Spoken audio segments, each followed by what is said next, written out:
Ito ang Presidential Broadcast Service. Radyo Pilipinas. Radyo Publiko ng Bagong Pilipinas para sa Bagong Pilipino. Naghahatid ng mahahalagang balita at impormasyon na uugnay ng pamahalaan sa sambayanan. Tulay sa himpapawid ng serbisyo publiko. Radyo Pilipinas. Radyo Publiko. Ang boses ng Pangulo.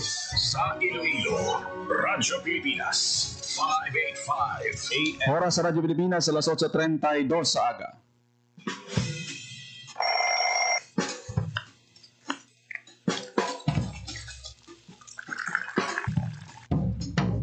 Aga sa Iloilo. Masako. Magahod. Mabagsik. Panibagong adlaw pagkatapos ng paghuway sang gabi antes. Bagong nga pagdaon. Isa naman kapag lumakas sa matahong nga palaabuton. Iloilo Morning, ang programa kaupod ninyo sa pamahaw kunaga. Magadulong sa labing ulihi nga balita. Mga istorya halin sa Iloilo, kag iba niya bahin sang rehiyon. Mga ginahuluhang balan, kag mga trending topics sa social media. Ululupod naton at tubangon ang maayo nga aga. Magpamati na sa Iloilo Morning. Diri sa 585 kHz sa AM band sa inyong mga radyo. Radyo Pilipinas Iloilo, the only government radio station in Western Visayas.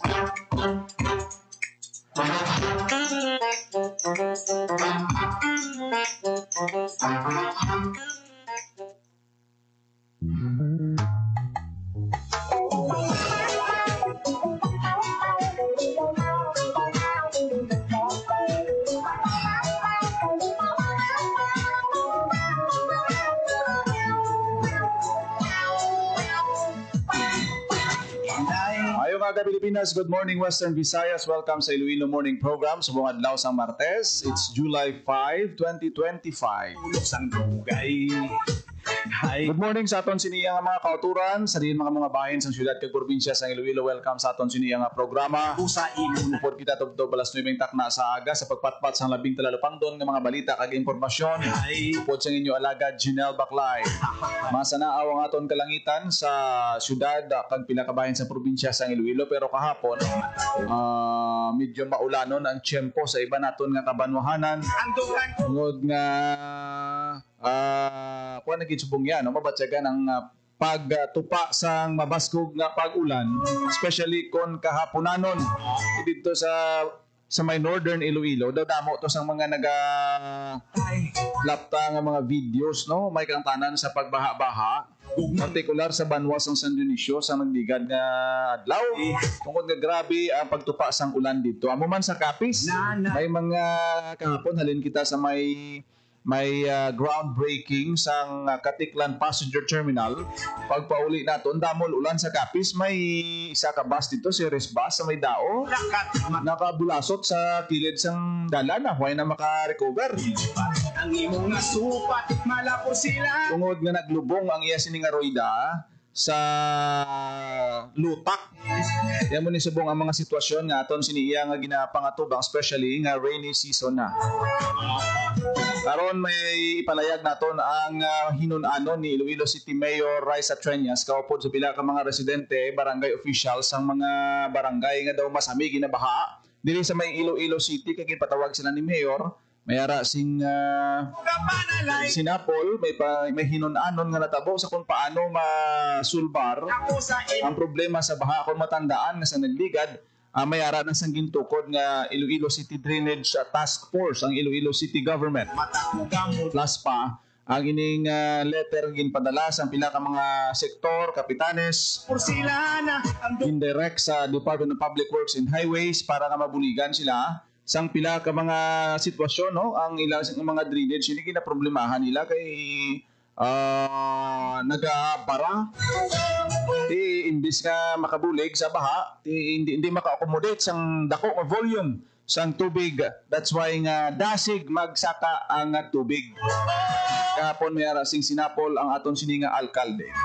Sa piyak nga bahin nangin madinalagon gid ang ginhiwat nga groundbreaking sang pagatukuron nga passenger terminal sa Katiklan Airport. Balantay ang Katiklan. Kuan na ni, tama ka, isa sa mga numero 1 nga destinasyon upon gateway magpadulong ikaw sa isla sang Boracay. Ang problema dira kay medyo gamay ang airport. Tinagadamo ang pasahero, kinahanglan sang mas maligwa, malapad nga runway kag dako nga passenger terminal building. Panglakap, matagugam mo. Amo ni kahapon naging padulungan ni Presidente Ferdinand R. Marcos Jr.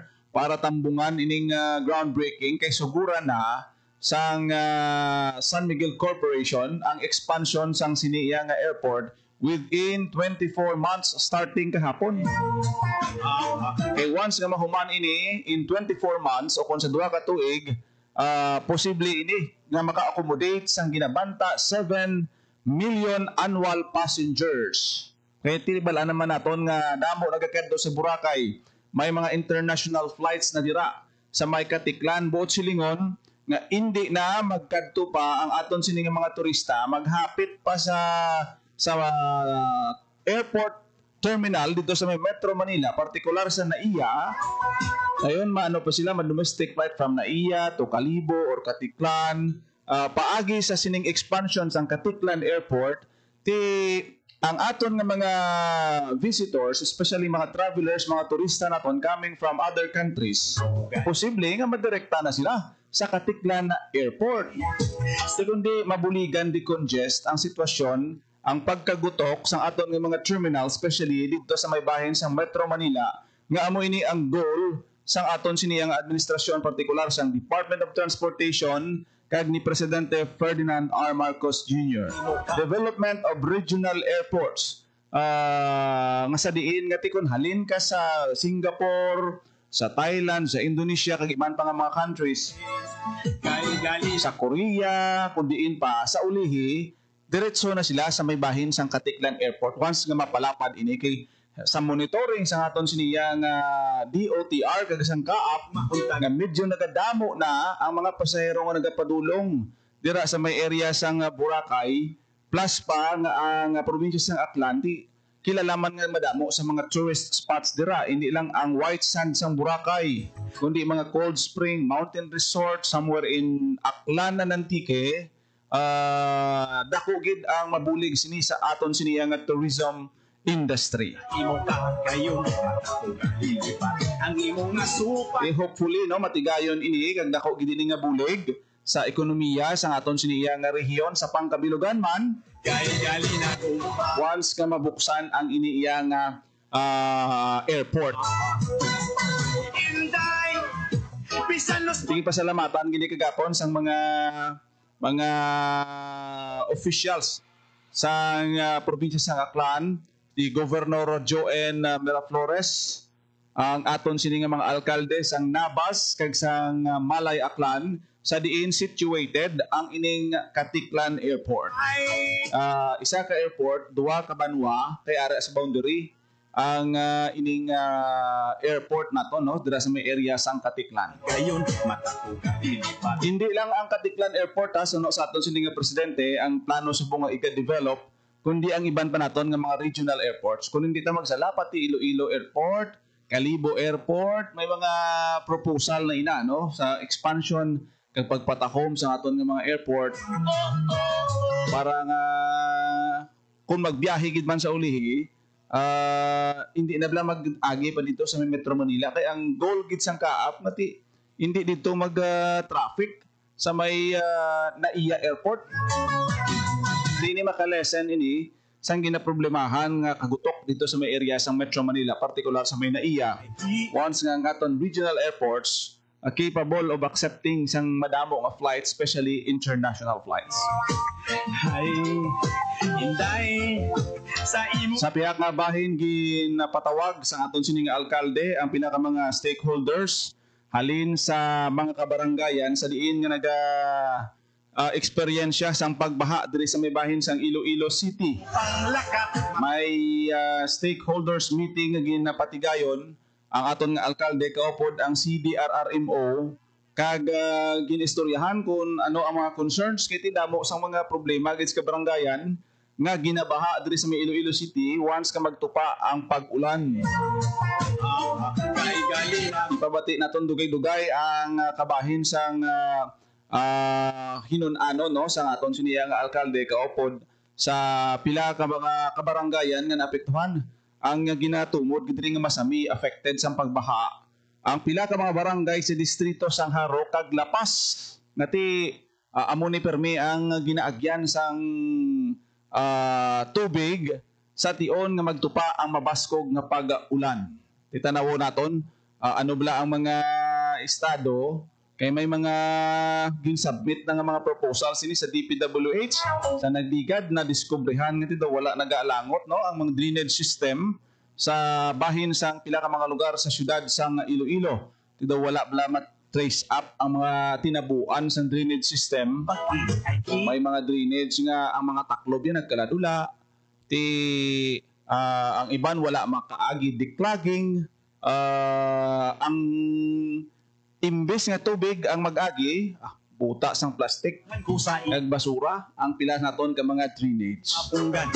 So kabay pa no nga ang mga hinun-anon, ang mga hibubunot sa aton sini nga mga pumuluyo especially sa mga napektuhan sang baha. Actually, magsiling kita nga baha hindi naman na naton masalig ngati sa mga opisyal naton o kung sino nang magapungko ipasulbar ta na sila. Accept naton niya ang epekto sang climate change subong ya tama nagid ka evident sa diin nga ang aton siniya nga panahon do hindi ta na mapaktan plus pa nga ang abuso man sang tawo ula diri ula dito sang basura kun wala kakita man sige haboy da sa kanal muna bala nga pamatasan muna nga gawi ti kisa pagbaha ang ginula mo to nga basura ang mga plastic nga ginpanghaboy mo to sa hindi designated nga lugar. Tiya mo nang mabalik sa imo, masulod sa imo nga balay, especially kung manubo ang imo sini nga puluyan, ting inula mo sa imo mabalik. Even na gid man iya nga bisa ng aton nga mga areas, ang iniblang mga sa kilid suba, hindi na gid man nadagin declare na nga danger zones gani. Pero sa gihapon, occupied sang mga illegal settlers, damo gyapon kita makitaan no bisan diri sa may syudad sang Iloilo sila gina ang prone sa tion sang pagbaha. Pamatian naton ang nangin sinapol no ni Iloilo City Mayor Raisa Treñas kaupod sa mga stakeholders at least no ang punto diri nga nakaistoryahanay kag nahibaluan man kung ano ang mga hibubunot kag mga sitwasyon especially sa mga pumuluyo nga labing naapektuhan. Si Iloilo City Mayor Raisa Treñas. Ara na sa aton sini nga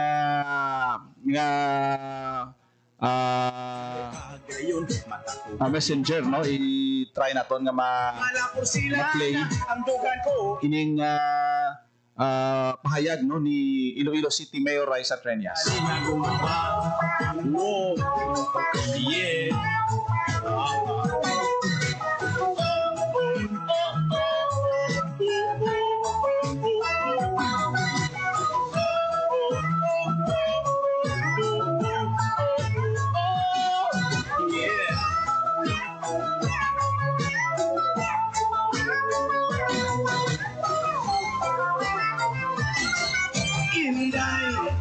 Sa imo pag-iay ipabati nato no ang kabahin sang sining sinapol nga nag luntad kahapon sa Iloilo City Hall kaupod ang aton sining alkalde kag pila ka mga tigrawas ang mga nagkalain-lain nga stakeholders no partikular sa distrito ya sang Haro. Sa imo panglakak matagam mudlat sa imo kahanggan. Si Iloilo City Mayor Raisa Treñas. Pagkaan na ito pagi. Ang ako niya, ako kinang-kinaban po sa kakampanya ko, unahon ko gid ang mga pumulo. Amo na nagtugid na salamat ko, nagkadto ka mo di subong hapon, nag-storyanay kita, sa palabot nyo, gusto nyo palabot, I will make sure that we will find the best solutions para hindi na ni maliwat ang baha dara sa harap. Kumalo nga ni Kina sa press con, karelate gid po yan, kaya pero may kami sa una nila bahaan. Di ba la? Sa tungol, di una, mahakot ka, no? Masulaton mo maabot ng baha. Tapos, pag-aulan, abot baha, magawa na masang baha. Ang lain, kung may layon. Ang layon, di naman, ayawan na ng kudlawan. Kung ang kudlawan, matabo. Katatlo mo pa na laban, mayawan, magawa ang layon. Mayo na lang, iba niya, buhay mo pa, no? Tapos, isa rin niya kasi mana kapapaluhod mo tanan. Oo, kailangan ko mainit na. Nga makapamalaka mo, pag-init ko yan nga isa kabaha. Cellphone ko na bahaan, pamala ko lang mo, nag-andar pa man. Nagapinagit ka sa pati kwarta ko na bahaan, pati pamala ko man. Wala kami to balaklon pagkaon. No? Sa Franklin to. Nabatihan si Iloilo City Mayor Raisa Treñas kaupod ang pila ka mga ginpatawag no nga representative halin sa mga barangay nga affected sang pagbaha diri sa may Iloilo City. Basta baha ang istoryahan gani wala na yapili na. Especially kung ara ang imo balay located sa mga manubo nga mga lugar. Delikado kag nabutang sa peligro ang inyo siniyang nga kabuhi. Diri sa Iloilo City, magluwas nga ang Iloilo City daan manubo bala. Ang magtaob lang gani sumaka lang ning high tide sa aton. May mga barangay especially lapit di sa may Iloilo Terminal Market, ginasulob sang tubig. May araman mga kabaranggayan nga drainage problem gid ang problema halin sa una. Pila naman ka mga drainage ang ginpaubra pero ti daw unta daw not enough gid no. So buot silingon hindi lang gid sa drainage naga salig na pundamo kita drainage madula na ang pagbaha. Bisan luspot lang ang balay. Kuan gid niya ng epekto sa climate change pero at least bala mapahagan-hagan ang epekto sini kon bululikan kay bala naman na naton nga ang rason kung nga ang madamo sang barangay ang ginabaha diri kay bisan may drainage sa gitabaw ang higko amo yang nagaagi sa aton ng mga drainage kung wala na ginasapak pa sang tanan ang panglimpyo sang ila sini nga ugsaran ginaulaan sang basura. Kasakit ganita nawon nga ang aton Iloilo Sunset Boulevard nga isa sa pinaka subong ginakilala nga destinasyon especially sa mga nagalagaw. Tahom ginilagawan ang Iloilo Sunset Boulevard pero ginaulaan sang basura ay ang GSO permi nila ginamonitor. Ang ginamonitor man sa sining mga wapasaway nga mga pumuluyo naton ang likod sa mga sa mga garbage collector kag sa mga street sweeper ta kung sino daw ang mga empleyado kag mga in charge sa pagpaninlo kag pagpahakot basura amo maning ila ginabantayan kay paghalin sang manughakot basura kag manuglimpyo didto man sila kang mag-ula sang ila sining mga basura tikis ara gid ang problema sa mga kulang sa disiplina. Uyong nga tunay, tugan ko sa imong amo na bala? Hindi mapunggan. So ano na na sa aton mga official, ano na isang city engineer's office sang city government kapag pangkuha da sang mga barado da nga mga drainage. So dapat may responsibilidad ang kada isa. Amo man na sa war against dengue. Ang deklara sa aton siniyang LGUs kasang Department of Health. Sino pa ba ang saligan aton sa pagpanglimpyo sa aton ugsaran? Dapat bala kabilugan ang approach naton sini pagpanglimpyo, i-clear ang drainage, i-declog, may mga pumuluyo nga magabulig para walat istaran ang aton sini mga piste nga lamok. Iti pilion na nilang mga kanal nga wala bala nagailig ang ginang paborito sa mga kana sang mga lamok. Di ma-link naton ina sa problema sa baha naton ang iniiya nga mga sitwasyon tinako gid ang kontribusyon kung mabinuligon mapisa ng aton sini nga mga pumuluyo. Awareness gid ini sa aton tanan-tanan, especially subo nga bulan sang Hulyo, Disaster Preparedness Month. Si Tuto Gato. Kapuro pa batsyag ang aton siniya nga mga emerhensya nga ginaatubang, especially ang mga natural calamities naton, baha, landslide, Sa imo nalipay. gaduging pa ang pagtaas ng kaso sang dengue. Ay. So dapat bululigan ini sa tanan siniya nga sektor kang hindi lang pag-isalig sa aton siniya nga kung sino daw mga in charge or sa Iloilo City Government o kung sino daw manong hakot basura. Kundi tanan niya dapat pananom kita sang kahoy din ang mga kahoy ta sa kabukiran no. Kay gali na. Amo na balang mga isa-isa ka mga balikan naton for our protection supposed to be sige pananom ta sang kahoy pero ang pagpangalbo kag pagpangaingin kisa pananom sang mais sa kabukiran daw hindi naton ma-regulate kag daw ginapabulag-bulaga naton madumduman lang naton ini gina-remind kita sang aton siniya nga nature sa tion sang kalamidad kag kun mag-ulan tudod data madumduman daw tani nagtanom kita sang sang madamo nga kahoy para sa proteksyon tanan ninlo kita gindiklag ta aton mga drainage kundi wala nag-amo sini nag-worst ang aton sini nga sitwasyon sa mga kasubong sina no kung kisa ang mga calamities nga nagaabot sa aton naga-remind man sa aton sa aton sini nga pagkapabaya. Okay, tugyantan lang to. May mahakot sang basura mo, may matanom sang kahoy in behalf sa imo. So dapat itudlo gid naton ina regular sa aton sini nga mga kauturan kabataan ang awareness, ang importansya sa pagpanglimpyo, pagtipig sa aton siniya nga dunang manggad sa aton sini nga nature. Hindi nga puro lang ta subong digital. Kikabudlay magtanom kahoy digital. Usa imo nalipay. Hindi mo ma-fast forward ang kalambuon sang isa ka tanom nga itanom nimo. So patience gina and protectionan mo gina ang aton siniya nga pagtanom sang kahoy. Kanami lang sa mga sang mga campaign naton diri sa mga syudad sang Iloilo. Ang greening program ta kita naton nga nag-stand out ina, nagatanom kita sang native trees. Suportahan naton ina kag buruligan kita mga kasubong sini kampanya kay isama lang aton nga ginaistaran mo sini nila. Yes. Isama lang ang kalibutan di once nga gubon ini sang disaster, Siling sang bagyo, baha, linog kag kun ano pa calamities, kita tanan apektado. unay. Wala na kita tiyempo diri sa aton sini nga pagpangalagad sa programa Iloilo Morning ang iban pang detalye sa mga balita naton sa iban na lang nga programa sang aton sini iyang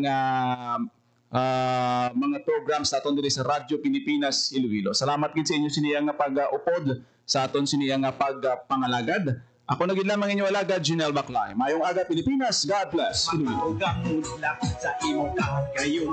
Tuwid ng serbisyo publiko, ang Presidential Broadcast Service, Radyo Pilipinas, Radyo Publiko. Radyo Pilipinas. Publiko.